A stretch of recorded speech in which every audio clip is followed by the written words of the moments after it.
to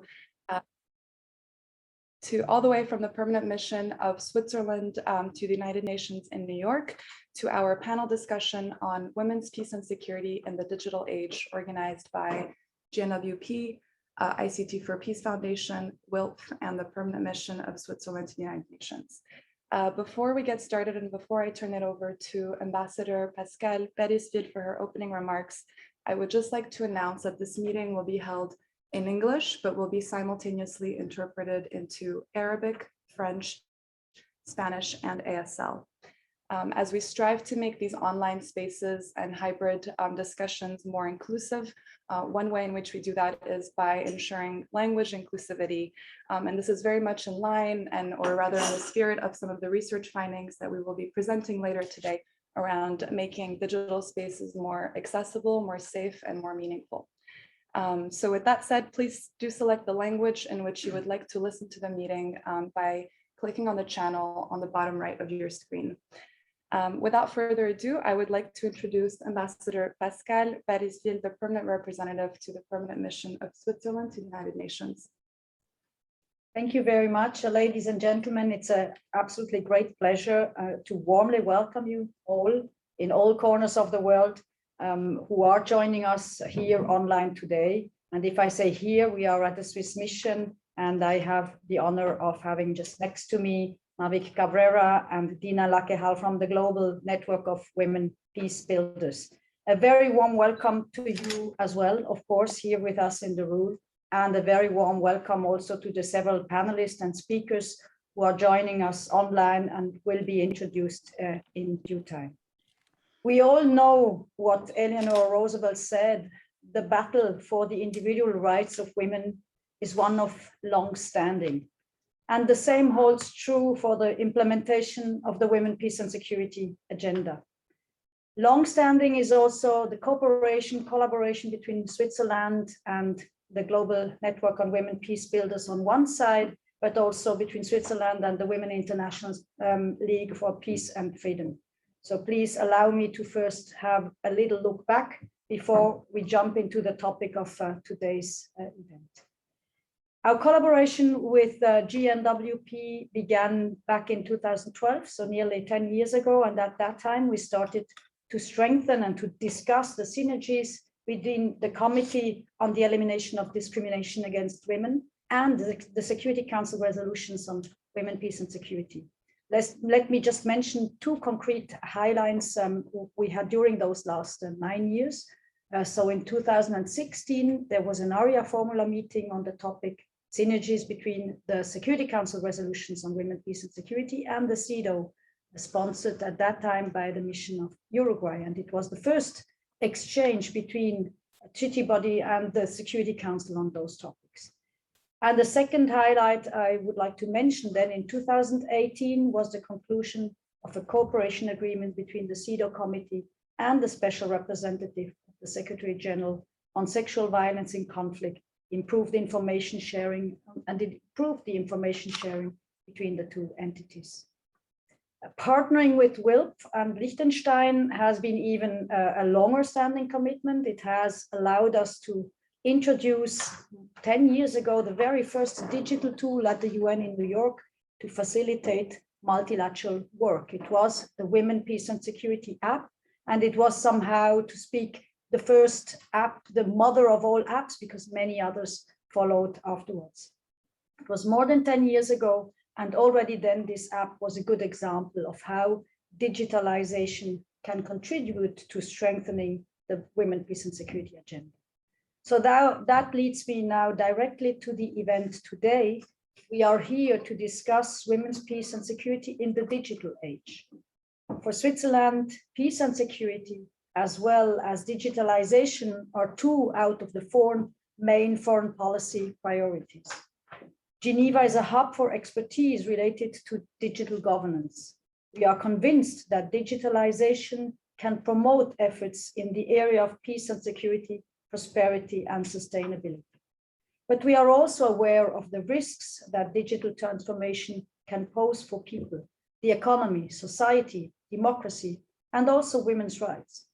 It was thus a natural step for us to engage with GNWP and ICT for Peace, I also want to warmly welcome, and has also been a long-standing partner in a new partnership to have a closer look at these opportunities and risks in the context of the Women, Peace and Security agenda. We see the policy brief presented today as a basis to start the conversation on this very important topic. The full report will be published at a later stage. I am delighted to relaunch also the Women, Peace and Security app at today's event. It has received a new layout and has been updated with the latest research and analysis on the topic. I'm convinced that it will continue to be a useful tool for peace builders all around the world, women, men, and youth. And before I close, I would like to take the opportunity to highlight that in January, Switzerland will start co-chairing together with South Africa, the Women, Peace and Security Focal Points Network. It is an honor to take on this responsibility, and we hope to engage with many of you throughout the year of our co-chairship. Also, as a candidate for a seat on the Security Council in 23-24, my country is determined to continue and strengthen its commitment to the implementation of the Women, Peace and Security agenda. And we are very interested in listening also to your ideas of how we could make that relevant while we are sitting in the Security Council. Now I look forward to the colleagues from WILF showing us the updated app before we learn more about the research conducted by GNWP and ICT for Peace. Research that, I would like to emphasize this, has been developed through hours of focus group discussions with women peace builders and IT experts, and has captured much of the realities on the ground. We will be able to hear a snapshot of these realities today by panelists who will join us from the field. What we should never forget here in New York is that our work is only ever as good as our efforts to understand the complex realities in the field. I wish you an insightful event. Let's use digitalization as an accelerator for advancing the Women, Peace and Security agenda. And with this, and a huge thank you, and I hand over to Marie Cabrera for her welcoming remarks. Thank you very much. Thank you very much, Ambassador. Good morning, good afternoon, and good evening, everyone. I'm delighted and honored to speak with you today and speak after our dear friend, Ambassador Bereswell, the permanent representative of the permanent mission of Switzerland to the UN here in New York. She has been a dear friend and staunch supporter of civil society. She spoke about our decade-long work together, but I know for sure that she's been supporting civil society far, far longer. Many thanks to you and your staff for hosting us today and co-sponsoring this panel discussion, Women's Peace and Security and the Digital Age. I also want to thank our other co-sponsors, ICT for Peace and the Women's International League for Peace and Freedom. And very special thanks to the Directorate of International Law, also under the Swiss Federal Department of Foreign Affairs, for supporting our research that is the basis of our panel discussion today. Today's event marks the completion of our joint research project with ICT for Peace, which enabled us to produce this policy brief. The policy brief outlines how women peace builders use ICTs to advance their life-saving work. Among the many examples we were able to document in this policy brief are Colombian women using technology to communicate with peace negotiators and share information about the progress of the peace process when it was ongoing in Havana to many civil society actors and local populations in Colombia. Another example are from my own country, the Philippines, where women and young women peace builders used social media and community radios to build broad-based support for the peace agreement with the Moral Islamic Liberation Front and encourage young people to come out and vote for it to be signed into a law. Their success was actually documented or cited by the UN Secretary General Antonio Guterres in his report to the Security Council. Women from Cameroon, building cross-border solidarity movements for better implementation of the Women, Peace and Security resolutions, and women from Syria using technologies to document human rights violations against detainees and providing online psychosocial counseling support to them are also two outstanding examples of the use of digital technology to advance the Women, Peace and Security agenda. Women Peace Builders are great technology innovators. This is what our research has validated. Our policy brief and the upcoming longer research report are a testament to the richness of Women Peace Builders' use of the information and communication technologies. At the same time, the policy brief discusses the challenges Women Peace Builders face using the information and communication technologies, as Ambassador Barris will also point it out. The technologies are often not accessible or not safe for women to use. We ask the question, how can normative frameworks on information communication technologies integrate gender and women's perspectives and better protect women's rights in these spaces? In summary, the policy brief stimulates us to think about the intersections of the technologies, human rights, and women, peace, and security. Each one is a critical issue on its own, but together they bring a new dimension into our discourse. We begin to think about the access to and control of the information and communication technologies, the roles women play or don't play in the development and use of such technologies, their use in the communication industry and as part of the war industry when used in intelligence and as a component of modern warfare.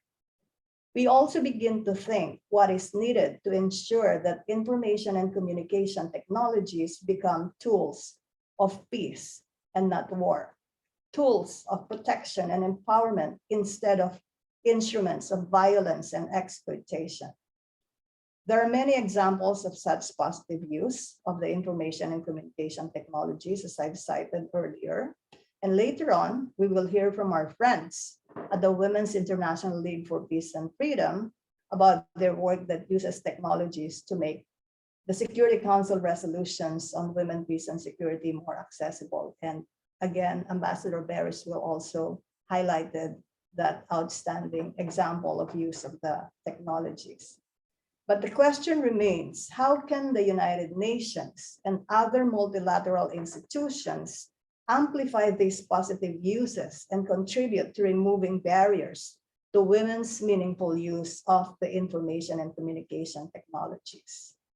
Attempting to answer this question, the policy brief presents recommendations to policymakers, technology companies, civil societies, and other stakeholders regarding strengthening the legal and normative framework to support women's use of information and communication technologies for safety and as accessible instruments for meaningful participation in peace negotiation, implementation of peace agreements, and the overall implementation of the Women, Peace, and Security resolutions and human rights laws. Some of the recommendations may seem like a long shot, but actually they are not. We only need governments to demonstrate political will and civil society to always hold governments and technology companies accountable. The recommendations in our policy brief are bold because they reflect the voices of women peace builders, especially those who are living in communities affected by violent conflicts and crises. I also want to stress that the recommendations highlight that information and communication technologies are a double-edged sword. They can be used to promote positive peace, but they can also create and aggravate violent conflicts. They are being used to promote women's rights and empowerment and strengthen women's movements, but they can also be used to harass and sexually abuse women. Our immediate next step is to broadly circulate the policy brief for women to use as an advocacy instrument. We need to be able to add the information and communication technologies as an important instrument to every Peacebuilders toolkit. They need to be part of women and youth Peacebuilders knowledge and skills as we continue to create a just, peaceful, inclusive, and egalitarian societies. We hope this event will be a first step towards continuing and broadening this critical discussion. Thank you. Greetings of peace to all of you and wishes for a productive discussion. Thank you so much, Mavic. Now on to our first exciting part of the agenda. I'd like to welcome Ms. Zareen Hamid and Ms. Joy Onyeso from WILF to present and officially relaunch the updated WILF Women, Peace and Security mobile app that builds on the evolving policy landscape of the women, peace and security field and enhances access to knowledge on the developments in WPS implementation. Over to you, Zareen and Joy. Thank you very much, and a very warm good evening to you from Enugu, Nigeria. Good morning, good afternoon, depending on where you're joining me from. I am Joy Ada Onyeso, the International President of WILF. And today we're delighted to be participating in this webinar and to also relaunch the Women, Peace and Security mobile app. First of all, I want to extend our appreciation to Ambassador Bariswell for this long-standing collaboration with Switzerland, and to our dear friend and partner, Global Network of Women Peacebuilder. Thank you for all we've been doing together through the years. Today, before we go into presenting the app, I will just quickly want to set the tone for who we are and our work for feminist peace, just in case there are some participants who are not familiar with WILF's work. And to do this presentation with me today would be the program manager of Peace Women, Zareen Hamid. So I'll be handing over to her shortly to take us through the launch of the app. So WILF is the world's longest standing women's peace organization, originally founded in 1915. And we believe that patriarchy, militarism, and neoliberalism are among the interrelated root causes of conflict. We also believe that gender and patriarchy are constructs and the product of unequal power structures. And that once these power structures are transformed and eliminated, we can achieve real equality through feminist movement building that facilitates the possibility of sustainable feminist peace. Currently, WILF has 32 sections and 13 groups across Africa, the Americas, Asia, Europe, and the MENA region. We have what we say the 8 pillars of the work we'll usually do on the ground and also at the global level. And I will start from the analysis. We always would want to come from a gendered analysis of issues. And this leads us to concrete organizing and activism, and also evidence-based advocacy, training and resources, solidarity and dialogue, local to global approach, and building alliances, one of which we also have with GNWP, awareness raising across all the issues that we work on. Some of the ways we achieve our mission for feminist peace can concretely be seen in the work we do on the ground in Cameroon through facilitating a gendered conflict analysis of the issues on ground, and then the co-creating of a solution of the conflict, working with community women across the different Anglophone and Francophone counties. The WILF Women, Peace and Security. Now, Women, Peace and Security program is really anchored in our Peace Women. We work for feminist peace by strengthening women's meaningful participation, transforming gendered power, and bridging local gender conflict analysis with global efforts to implement a holistic WPS agenda. In 2020, the estimated world military expenditure was 1981 billion, the highest level since 1988, despite the context of a global health crisis. The 3 goals of our work are transforming gendered power, amplifying local and regional change in key country contexts, and improving multilateral actions. We also work on conflict prevention as a cornerstone guiding principle of our work. We challenge militarism and support disarmament and redirecting resources to address the root causes of conflict. And it is with this in mind that we're really delighted to be relaunching the Women, Peace and Security mobile app. And I'll be introducing my colleague, Zaren Ahmed, to the program manager of Peace Women, to lead the process in the relaunch of the app. Zaren, over to you, please. Thank you. Thank you, Joy. Thank you, Ambassador. Lovely to see your faces, and greetings to all of you who are in attendance at this event. Thank you for joining us.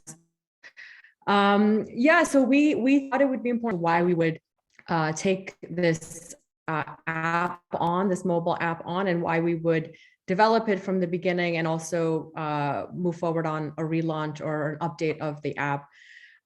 So I'll spend the next few minutes walking us through a brief overview of the mobile app. I'd like to also just thank and acknowledge the great amount of work that was done by my WILF colleagues, Genevieve Riccoboni and Alison Lau, on this update. We had a very short window of time to do the work, and I think they've done a spectacular job in supporting this. And I'm just really happy and proud to be able to share with all of you. So the purpose of the app, so similar to the WILF NAP, National Action Plan Monitor, that is housed in its own online portal, the purpose of the app here centers on building the availability. What we wanted to do was to improve accessibility of information and knowledge on the WPS agenda and its implementation at the local and global levels. Going into the overview of the app, if you could switch the slide, thank you. Slowly. Okay.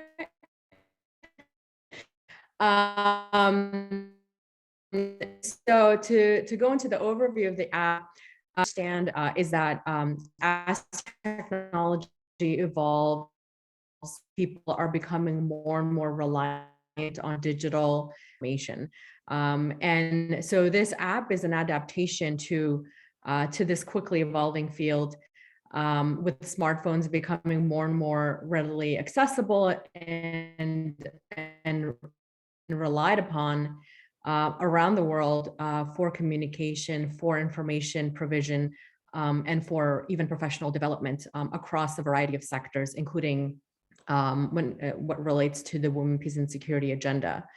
And yes, the app was initially launched in 2011, the first of its kind. There, since then, the last nearly 10, in the last 10 years, there are a few other apps available on human rights and on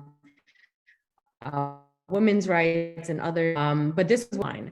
And it was meant to be for activists to monitor the international community's progress on integrating gender into its laws and policies that are related to WPS. And it was also meant to support diplomats in need of WPS language, during really quick situations like doing negotiations on UN resolutions. The goal of the app is on gender and peace and security. We thought that an app would provide a more on-the-go format with an easy mobile navigation that would allow for up-to-date and user-friendly information on resolutions, on national and regional action plans. And with our analysis based in the conceptual framework of feminist peace and conflict prevention. And the target, the set of target users for the app are a few. They include experts, they include donors, they include civil society activists. And the point, actually, I'll go into the next one before, first I'll go into the update. Yeah, we'll go into the next slide. So this is just a quick shot of the first screen of the app right now for the 2021 update. And like the 2021 version of the app includes both content and also technical updates to make sure that everything is up to date in terms of the information and it's relevant to what is going on across the work on the agenda. And it's also meant to facilitate a more positive and user-friendly experience than the previous version. So over the past few months, we've been able to put this app together in order to contribute to our overarching goal of improving multilateral action. And this app does this through the information provision that facilitates the implementation of the WPS agenda across the different multilateral fora, as well as the work, showcases the work of a variety of actors and allows for civil society organizations and governments to be able to use, as I mentioned before. So the app itself is divided into 5 different sections. You'll see the sections include the Security Council implementation, member state implementation, it covers civil society work, and then it also has access to resolutions as they are available, as well as PRSD's presidential statements on the agenda. And okay, so we are on the next slide. So this you'll see here, I would stay on that slide. So you'll see here, this is more of a close-up of 3 of the sections. It gives you, an ability to go into, for example, civil society implementation. You can take a look at the different drop downs into each of the sections. We also highlight our monthly advocacy contributions. We work with the NGO Working Group, who is a close partner on monthly action points. And so we felt it was important to make sure that that was also readily available, both for activists and also for diplomats doing the work. We can go to the next slide. One of the sections I can highlight with the time that we have left is on country-specific resolutions. This section of the app is actually one of the most, one of the sections that had the most substantial changes made for this update. What we've done is updated and reformatted the analysis of the resolutions in order to provide a more user-friendly and streamlined accessibility of information. And in this update, what we've done is analyze every country-specific resolution that was adopted by the Security Council over the past 5 years, including mandate renewals for peacekeeping and political missions, on sanctions, and on general country situations. And we've provided statistics on how many have included references to WPS and/or gender, and followed up by analysis of the themes that are addressed, such as participation, sexual and gender-based violence, peacekeeping, human rights, and security sector reform. Irene, I'm sorry to interrupt. I just want to make sure that we have enough time for our next agenda, because we're about 10 minutes late on the agenda. So I would just request you to wrap up in the next minute. Thank you so much. I'm on the last slide. Thank you so much, Dina. So just to wrap it up, in terms of the usage for this app, we're hoping, and we've seen from the previous version, it is used by diplomats in New York as well as elsewhere, by civil society organizations and practitioners as well as donors. What we're hoping with the diplomats and governments is that they are able to use it as a one-stop shop on WPS language and analysis, and it assists them in being able to improve the mainstreaming of WPS across the UN and across the work that they do. And then, and if anyone has any questions or would like to learn more about the app itself, please reach out, but I would highly suggest that you try to download it. It's now available on iOS and also on Android. And you should be able to hopefully quickly download it. And we'd love to hear from anyone who has, any kind of advice or opinions on how the app looks. Would be happy to engage with you. So please feel free to reach out. I'll stop there since we are out of time. So thank you so much. Thank you so much, Zarian. I just downloaded it as you were wrapping up, so I'm excited to play around with the application after this meeting. It's now my pleasure to introduce Ms. Agnieszka Feldutra-Santos, Director of Programs at GNWP, and Ms. Anne-Marie Buzatu, Vice President of ICT for Peace Foundation, to present the research findings. And this research is a culmination of almost 1 year long effort where we present, as the ambassador already shared, an updated analysis of the intersection between WPS, human rights, and ICTs. But this is supplemented really by qualitative analysis with more than 100 interviews, or almost 100 interviews, with women peace builders and human rights defenders from across 20 different countries, to really capture some of the local perspectives. So over to you, Agnieszka and Anne-Marie, to present the research findings. Thank you. Thank you so much, Dina. Thank you, Madam Ambassador, esteemed colleagues, honored guests. It's really a privilege and an honor to be here to speak today and present the results of the study that we have worked on for this past almost year. And I just, as a personal note, it's just been a wonderful team to work with and an amazing topic that I think could have some important implications and impacts to help empower women and other marginalized groups to participate more effectively in building peace. So I'm very excited about what we can do also as the follow-up. But to present what we've been working on now, as I think, it's been more and more talked about in different circles about how important ICTs can contribute and support peace building processes. And certainly this has become even more poignant and important with the pandemic of the last 18 months.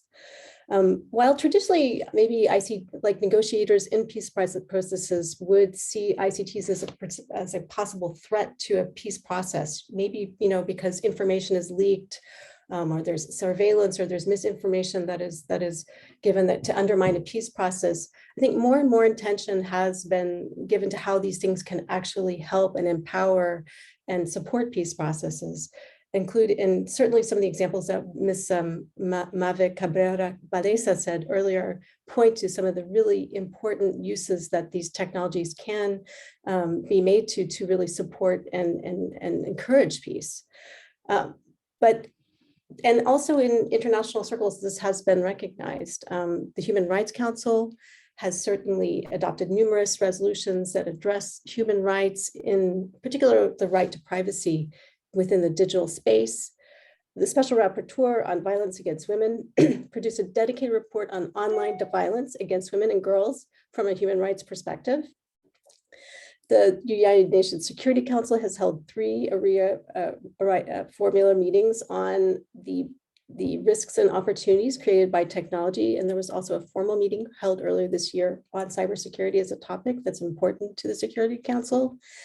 And the General Assembly has been particularly busy in this area, adopting numerous resolutions and agreements on the impact of technologies on sustainable development, but also working in the space on responsible state behavior in cyberspace by developing the UN Group of Governmental Experts on developments in the field of information and telecommunications in the context of international security, and the open-ended working group on developments in the field of information and telecommunications in the context of international security, open-ended working. I just want to make sure I get that correct.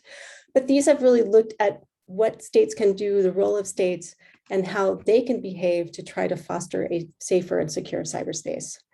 In addition to that, there also have been a number of NGOs who have been looking about how technologies can help contribute to mediation, peace building, peace processes.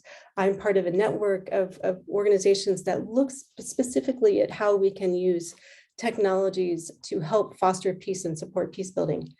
However, one topic that has not maybe received enough or has not received very much attention is actually specifically how women peace builders engage with and use technologies to advance their work and demand their place at the negotiating table.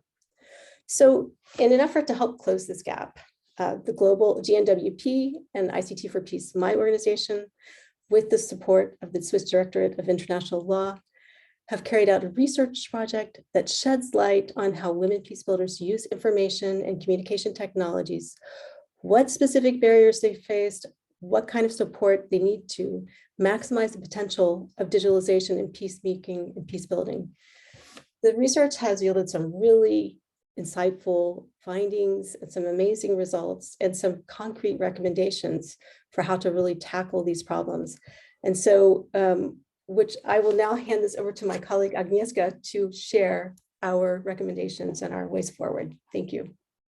Thank you so much, Anne-Marie, and echoing once again the thanks to the Permanent Mission of Switzerland for hosting us and co-sponsoring this event with us, and to the Directorate of International Law for supporting this project, and of course to ICT for Peace as our partner and WILF as a partner for this project. Like you said, Anne-Marie, this research has really provided invaluable insights, and the reason we were able to get such rich information, such rich and nuanced information, is that we based the report on interviews with nearly 80 women from 20 countries at different stages of peace processes, at different stages of the peace continuum. We also held a global consultation that brought together over 50 women peace builders and ICT experts in an effort to create a space to exchange experience and exchange ideas. So what have we learned from all of those exchanges and all of those discussions? First, we have learned that how women use information and communication technologies often is quite different from how mediators and negotiators use them.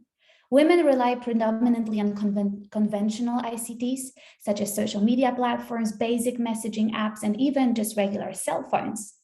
They are able to use them creatively to achieve their goals, to hold trainings, to document human rights violations, etc. But they do not use the more complex technologies, such as artificial intelligence or big data mining, as much as perhaps those in the mediation space use. And a lot of researchers focus on those more advanced technologies. This is primarily because women prioritize security and accessibility when choosing which tools and which platforms to use. At the same time, what we found that the COVID-19 pandemic has actually encouraged more women peace builders to engage with technologies, to experiment with the technologies, to explore new and creative ways to use them. So this creates a critical window of opportunity to try to better understand what technologies women use and how we could make the technologies they do not use more suited and suitable to their needs. The second thing that we learned is that women use information and communication technologies across their different areas of work. We are able to create a typology of different uses, which demonstrates their diversity and breadth. And Mavic already shared a few examples, but they range from using online platforms to participate in global, regional, and national policy-making processes, directly feed into laws and policies, to creating solidarity and networks amongst themselves, to building broad-based support to peace agreements, to documenting cases of human rights violations and providing trainings, for example, for online entrepreneurship and psychosocial support for the most vulnerable women. So there is really a vast range of potential and ways that women use the ICT platforms. Thirdly, what we have learned is what we've already known, but we validated that finding, that women face a plethora of challenges and barriers to access information and communication technologies. Again, this is a wide range from lack of infrastructure and sometimes very high prohibitive cost of access to the internet, through cultural norms that place disproportionate burdens of care work and unpaid domestic work on women, and sometimes makes it impossible for them to access or own electronic gadgets or even computers, to risks and new types of violence that women face online, such as smear campaigns, different forms of cyber violence, surveillance, etc. And finally, as Anne-Marie already alluded to, we found that even though there is a developing and emerging policy framework on the use of or the protection of women in the digital spaces, it is still very limited. The considerations where they exist are often not systematic, so they lack in consistency, and they often also lack in depth. They're often an afterthought rather than front and center of policies on information and communication technology. So because of that, I want to close with 4 key recommendations that we came up with from our research, which I'm sure that our wonderful panelists will expand on further. So our first recommendation is to significantly increase investment in universal and affordable access to the internet, in line with Target 9C of the Sustainable Development Goals, and make sure that this access is also granted to women affected by conflict and those living in rural areas. Secondly, promote and facilitate inclusive design and development of ICT products and services, including by encouraging and supporting diverse women and girls to pursue careers in the ICT sector, and also conducting consultations with diverse groups of end users when creating ICT platforms, products, and tools. Thirdly, strengthen the protection of women's rights in the online space, which is still severely under-regulated, by adopting concrete laws, policies, and protocols that are gender responsive, have women's needs at their center, and ensure their safety in line with the existing legal frameworks on women's and girls' rights. And finally, the fourth recommendation, invest in programs to strengthen the capacities of women and youth to access and effectively use online spaces, especially given the online nature of this new normal that we live in the context of COVID-19. I'll stop here and thank you very much. I look forward to the discussion. Thank you so much, Agnieszka and Anne-Marie, for this wonderful presentation of representing the recommendations of the research. So building on this, it's now my pleasure to welcome our 3 distinguished panelists, Ms. Catherine Ronderos, who is an independent consultant, gender expert, and researcher joining us from Colombia. Ms. Lynn-Rose Guénon, a powerhouse youth activist and a member of GNWP's Young Women Leaders Plus for Peace in the Philippines. And Ms. Iman Radioui, CEO of Behavioral Insight and advisor to the Office of the Ministry of Technology for the Digital Transformation Agenda, joining us from Tunisia. Thank you so much for joining us today. Catherine, we will begin with you. So my questions to you are, in the context of Colombia, can ICTs foster an inclusive peace process? And how have ICTs been used to support the implementation of the peace agreement in Colombia? And was their use effective?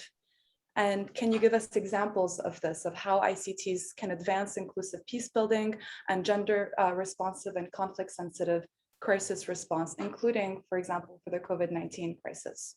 Over to you, Catherine. Thank you very much, Dina. Good morning, everybody, and good afternoon, good evening in different parts of the world. Greetings from Bogota. And thank you, GNWP, and thank you, ICT for Peace, for this very timely and important research, and obviously the mission of Switzerland for supporting this as well. I apologize in advance because I had to leave at 11 o'clock for another meeting with the Embassy of Switzerland as well. So very important meeting. But anyway, so I just wanted to be sure because I think some of you already have addressed so many issues that were very relevant during this research. In terms of Colombia, it's important to address that obviously the pandemic brings like an before and after in terms of the implementation of the peace agreement. Mavic was mentioning, there's some tools available during the peace negotiation, but since the implementation process is in place, the implementation itself has been very slow, as you might know from different sources. However, because of the pandemic, obviously the digital world was, more visible for everybody and more important a way to use. And I guess I feel like we are still in the transition time of adapting our lives to the digital world and to the digital tools and everything, because basically for the peace implementation, it doesn't happen in the city in Bogota. The peace implementation or the peace building happens in the rural areas. It happens in the territories, is the way we call it here in Colombia. Those places where the armed conflict took place or is continuing taking place. And those are the areas where very low infrastructure is there for accessing internet, but also women don't have access to smartphones, or if they finally have access to smartphones, they don't know how to use them, and they use them with the basic and just answer and make calls and other tools they're not feeling comfortable using. Or even if they use WhatsApp, some of the women do not know how to read or write. So the primary education obviously is a factor. So everything is recording, but this includes like more data and more expenses to pay for accessing that. So basically it's a huge context for women to access the whole ICT, internet, and the digital world. And they claim that it was setback from the ongoing conversations with the institutions, with civil servants in terms of monitoring the implementation. So we saw like like a setback on that, because basically not all the women were able to follow up with meetings, attend meetings, and all of them have access to internet meetings. And some of the women claim that the human dynamic and the human factor also plays a role in terms of peace building. Those relationships with civil servants and institutions over internet change. They don't know if they're paying attention to what they're saying, for example, or they don't know if they're actually in the meeting because people don't use their cameras. So that's this kind of things.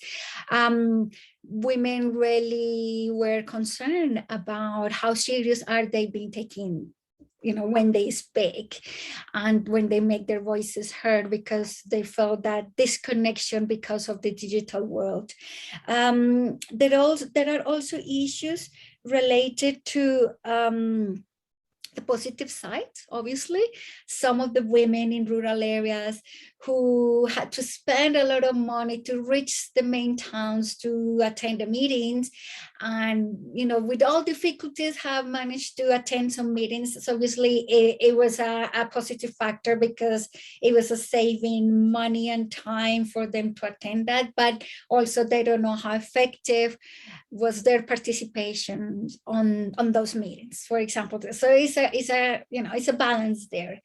In terms of innovative aspects, I will call it more adaptive aspects rather than innovative, because we are still in the transition period. So not many women are confident using ICTs or using the smartphones. Even myself, when the pandemic, I was like, what is this Zoom? These all new apps. I was like, how is this? I cannot imagine, women, they prefer like stick to what they know. So it's been difficult for them to get into this digital world. And so we call it adaptation rather than innovative.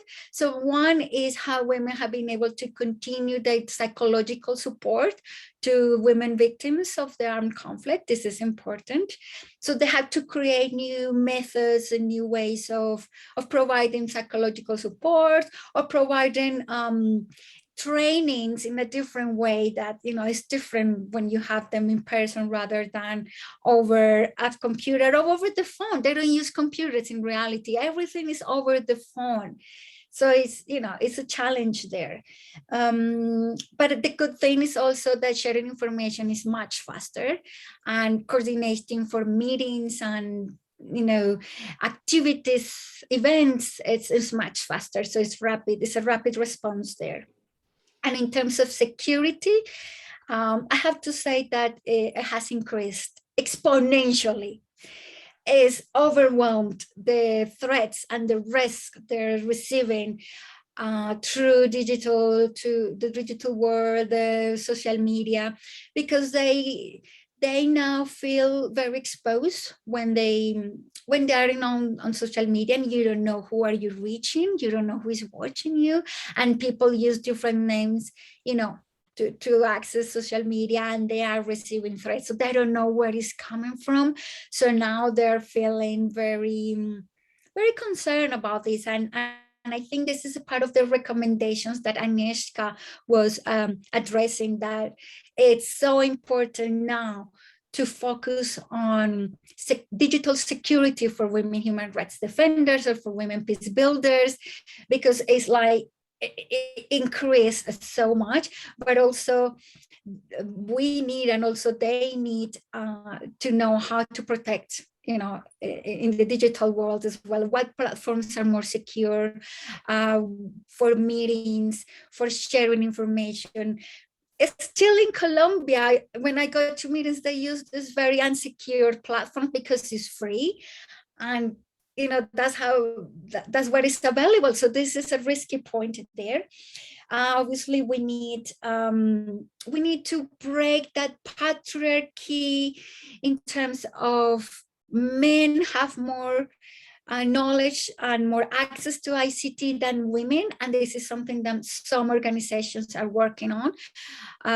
Women middle age, for example, say, oh, that's for younger women, oh, that's for younger people, or that's for men, but not for them. And this is something that is taking time to adapt and to break, and this is something that we definitely need to work on. And also another point that Agnieszka was addressing is access to internet. And I think as well as accessing, it needs to be free, especially for rural areas or for people, women affected by the armed conflict. It's not cheap in this country. And finally, I want to end up with a big recommendation that was very loud from the different focus groups, is that ICT will never replace human interaction, human connection, and we cannot let ICTs to take over that. So women are kind of putting some boundaries on that, because everything is now moving to the digital world and using ICTs, apps, everything. And they're like, no, we need to build relationships, community relationships, institutional relationships. This human interaction is what makes peace, and we cannot leave that aside and delegate everything to this new technology. So this is very important to address, and I'll leave it here, and I apologize again because I need to leave at 11. And thank you very much for this important report. Thank you so much, Catherine. So just a very quick summary here. So not only has the pandemic caused setbacks in the implementation of the peace agreement, but adapting to digital spaces and conducting this work in online spaces has been more challenging for women peace builders and activists, because they feel unheard in online meetings. They don't even know if they're there, if they're being listened to, and they're losing some of the meaningful human dynamics and human connections that is so important to peace building work, and then with engaging with grassroots communities. Thank you so much, Catherine. We'll move on to Lynn Rose. Lynn Rose, thank you for joining us today. I know it's very late for you in the Philippines, so I appreciate you staying awake late at night for us today. Similarly to Catherine, how can ICTs foster an inclusive peace process in the context of the Philippines? And how have ICTs been used to advance inclusive peace building? But also, what are some of the specific threats and risks that ICTs present to women, and also to young women and to young persons in general, who work to advance human rights and meaningful participation in the peace process? Thank you so much, Dina, and greetings to everyone. Thank you, GNWP, ICT for Peace, and the Permanent Mission of Switzerland for this space. Today, I will be sharing the findings of the case studies that we conducted in the Philippines on women, peace and security, and human rights in the digital age. So we were in the case study, we were able to interview 28 peace builders in the country who work in various aspects of a peace building process, including senior peace negotiators, civil society leaders, young activists and peace builders, human rights defenders, and members of the Bangsamoro Transition Authority. And according to the findings, information and communication technologies, to some extent, have facilitated women's meaningful participation in different aspects and levels of the peace processes. And I will be sharing a couple of examples shared by the participants in the study. For example, during the peace negotiation, during the Bangsamoro peace negotiation, to be specific, ICT served as a support mechanism for exchanges during the peace process. And beyond that, ICT functioned as peer support within the group and its members. And former chief negotiators shared that cell phones work very well in the ceasefire between the government and MILF. And monitors could easily connect with commanders from both sides with the use of ICT. And also a campaign for, another example is during the campaign for ratification plebiscite, there are activities and projects that use ICT to support women's participation outside of the peace negotiating table, such as supporters of the BARM's Bangsamoro Transition Authority used social media to advocate and urge public support for the BTA's extension from 2022 to 2025. There are also youth-led organizations using Google Meet and Zoom and Facebook Live to hold online rally for the support for the BTA extension, and other social media projects encouraging youth participation in the peace process, and one of which was mentioned by Ms. Mavic in her opening remarks earlier. Another example is that during the transition in the legislative process, the Bangsamoro Transition Authority parliamentary session are streamed live on Facebook. ICTs is also used to draft legislation in BARM. For example, the Moral Welfare and Development Code of Cotabato used ICT platforms such as Zoom and Facebook to secure participation of women, religious leaders, Muslim affairs, and youth champions. Also in the normalization process, ICTs have aided. For example, ex-combatants are identified by digital identification with digital IDs as part of the government's decommissioning and mainstreaming initiative for ex-combatants returning to society. Because these ex-combatants do not have birth papers, this digital identity is crucial, and ICTs have aided data collecting and storage. And when it comes also to institutionalizing and advancing women and youth's meaningful participation in the peace process, for example, in crafting of like the current crafting of the National Action Plan on Youth, Peace and Security, a consultant working with the government shared that online tools were used to reach out to more young people and serves as a monitoring and evaluation tool for diverse representation and participation in the process. Similarly, respondents from BARM and working in BARM region noted that women are engaged in online consultations and workshops concerning the BARM WPS through Zoom. However, I've mentioned a couple of examples how ICTs have helped in the peace process in the Philippines. However, participants shared that despite the success of the use of ICTs in peace building, they stated that ICTs, like what Ms. Mavic said earlier, are two-edged swords. The tools can be divisive, and their impact on users is determined by how much time is spent in these places, as well as the level of awareness and capacity for proper use of these tools. In the context of the Philippines, persisting threats of the use of ICTs include, number one, misinformation and fake news, which are common in social media. And some interviewers share that internet has polarized narratives and enabled bashing and cancel culture. Second, red tagging and accusations of being affiliated with ICs are shared threats by peace builders and human rights defenders. One participant shared that there's a prevalence of wrongful red tagging from wrong intelligence, and some activists are monitored, especially those who are prone to recruitment. Third, gender stereotypes in ICT use remains strong. As for the sexual dimension of threats to women and its gravity, it has been revealed in some of the interviews that the stereotypes towards women remain strong. For instance, if a woman speaks, attacks are focused on her being a woman, it's usually physical. Example, getting kidnapped or catcalled online, or getting photoshopped and lewd content. Fourth, threat is like safe accessibility to the internet is also gendered. Both women and girls are being put in a place of danger in trying to find internet connection. They go to poorly lit places, which heightens the danger of sexual violence, especially for young girls. Therefore, to ensure meaningful participation of women in the use of ICT, there's a need to strengthen advocacy and develop localization strategies. And specific recommendations in the context of the Philippines include, first, provide media literacy training and education on how to properly utilize devices, especially in far-flung areas where knowledge of ICT use is low. Second is strengthen safety and security mechanisms in the use of ICTs. And I think that has been emphasized by the previous speaker earlier. And also there's a need to strengthen privacy and security, especially with tech giants.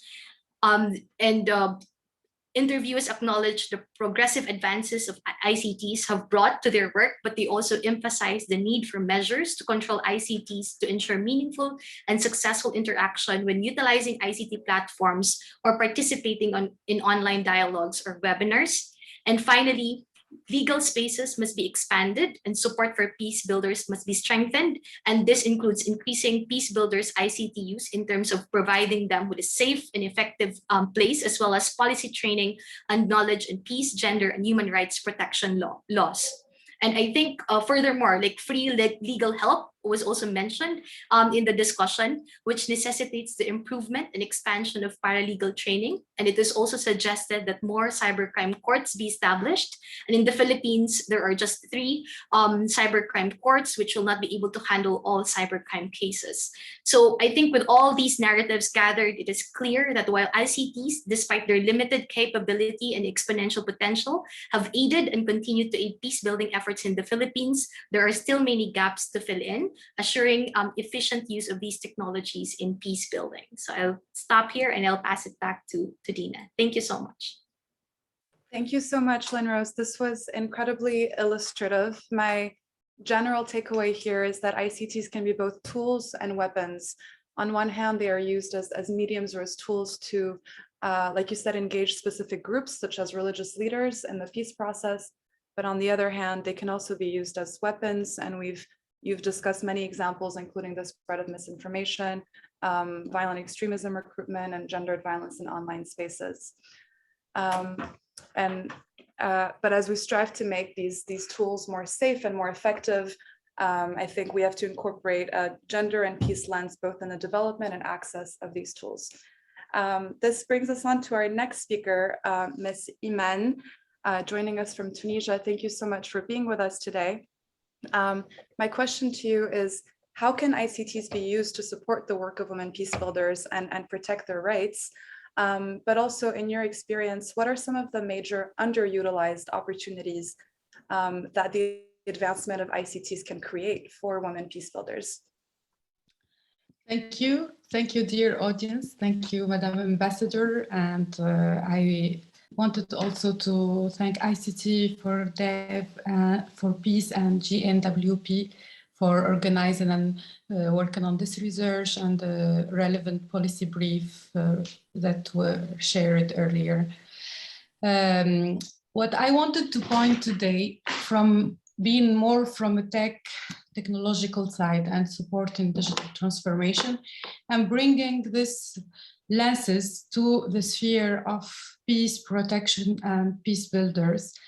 I see the digital space from a perspective, the potential of digital space to be the mirror of the public space, as women have been struggling and have been trying to conquer and to voice their opinion in the public space in a normal, between bracketed time or normal time of activism.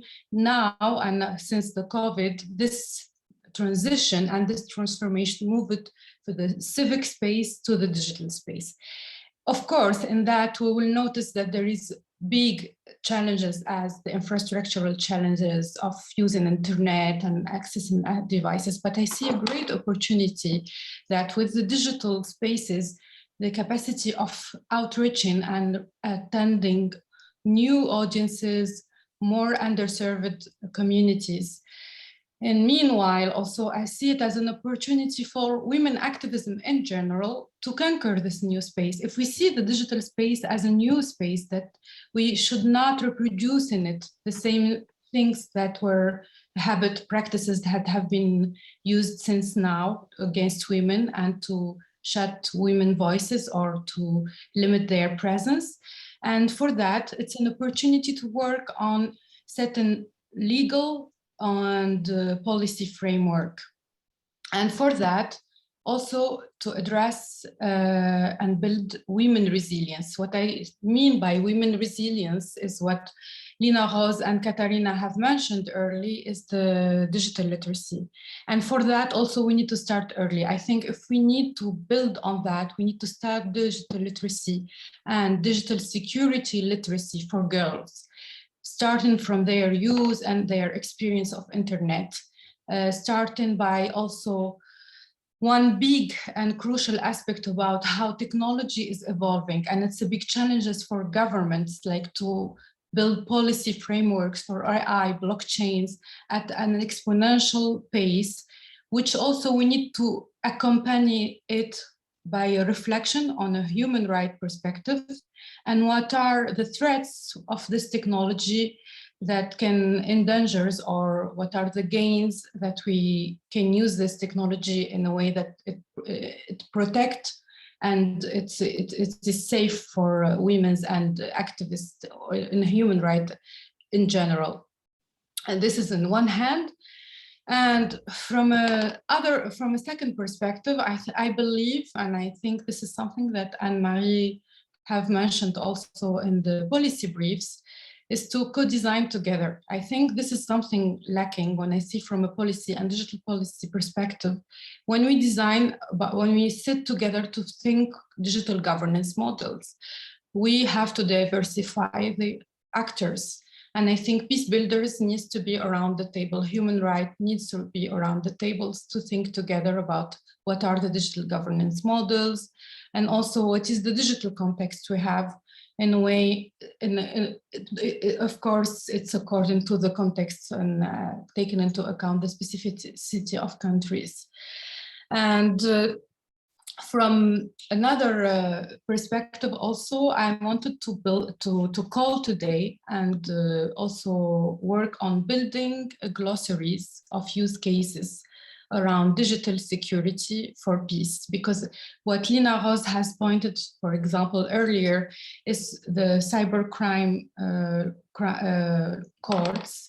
And I think as we're still pointing use cases about digital security, I think we have to list this, and maybe technology and the app that has been developed earlier could serve us in that, is to build this list of digital use cases around peace and digital security, to list these practices, understand what are the legal analysis and legal exegesis around that what countries have done, how they address this.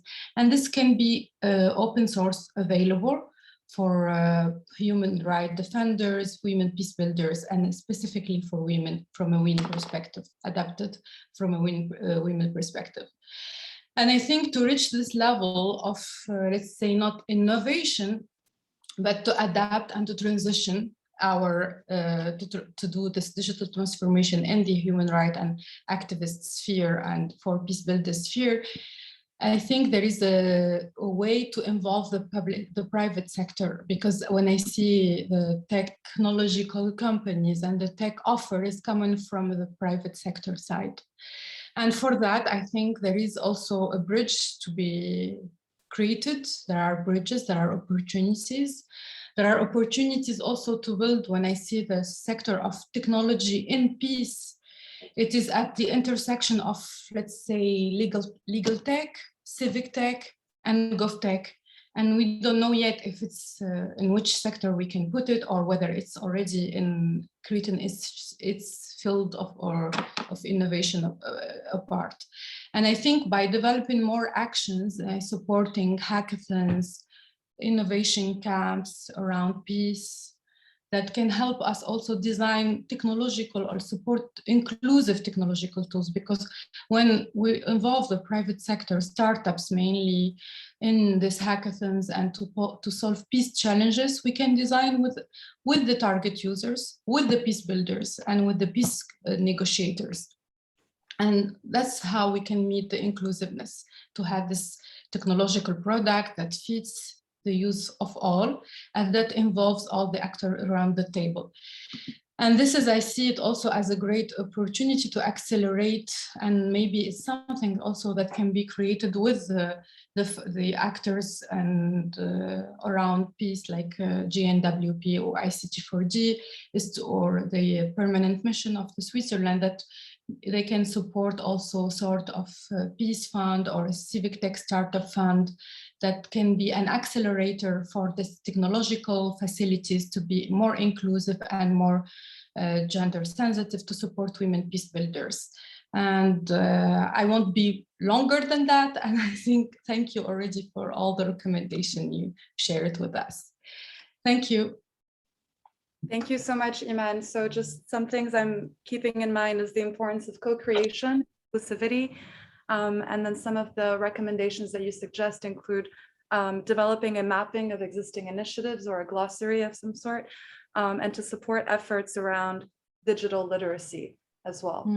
Thank you so much for your remarks. I think we are right on time for our closing remarks. And so it's now my pleasure to welcome Dr. Daniel Stauffacher, President of ICT for Peace Foundation, to deliver final remarks for this panel discussion. Yes, hello, Madam Ambassador, dear colleagues. It's a great honor to be with you together with, of course, Annemarie, who has been our lead in this cooperation with you all. I must say, I found the discussion today extremely enriching and precise, and I'm really proud that ICT for Peace has been able to be part of it. As you probably know, ICT for Peace has, since almost 2 decades now, looking at the positive sides. How can we use technology for in the realm of conflict and peace? How can we use technology for, peace building, human rights protection, and so forth? But at the same time, we were forced to look at the downsides on cybersecurity issues, on using ICTs for strategic purposes, and so forth, and all these things that also have been mentioned today. So we have to deal with this both sides, and together we can, I'm sure, build a better cyberspace, a peaceful cyberspace. Now, the inclusion now of the topic on the agenda, the topic of women peace builders, and bringing and enabling them also to use technology and also be able to defend themselves against the threats and make them aware, is extremely important. I will not repeat what has been said so eloquently. It's written in the documents, in the report. And I think what I take away from here is that we have really, based on these large consultation processes and the interviews, we have really now an emerging agenda. An agenda with which has a high level of credibility, which we can to bring to other fora like the Open-Ended Working Group and the GGE and others. And I sense also there is an increasing appetite for continuing this discussion and bring it outside in consultation with really the peace builder women in the field. That is very important. We should be aware that this will not become an academic, but this really practice-oriented exercise. And today, I think, is an excellent starting point. We have to put these things in practice. We have a number of very concrete recommendations, which are very, very solid, which we can put forward, which can enable all of us to go to donors or international organizations and to launch a process. I think and I hope that this will not be the last meeting or global meeting, but maybe the beginning of a series, because there are various issues that still need to be refined. And so with that, I would like to thank again also Madam Ambassador, the Swiss Confederation, for their support, our partners, Agnieszka, Diha, and all the colleagues for their fantastic work. And if I am the one with the last word, I would say and conclude the meeting with great thanks. Thank you so much.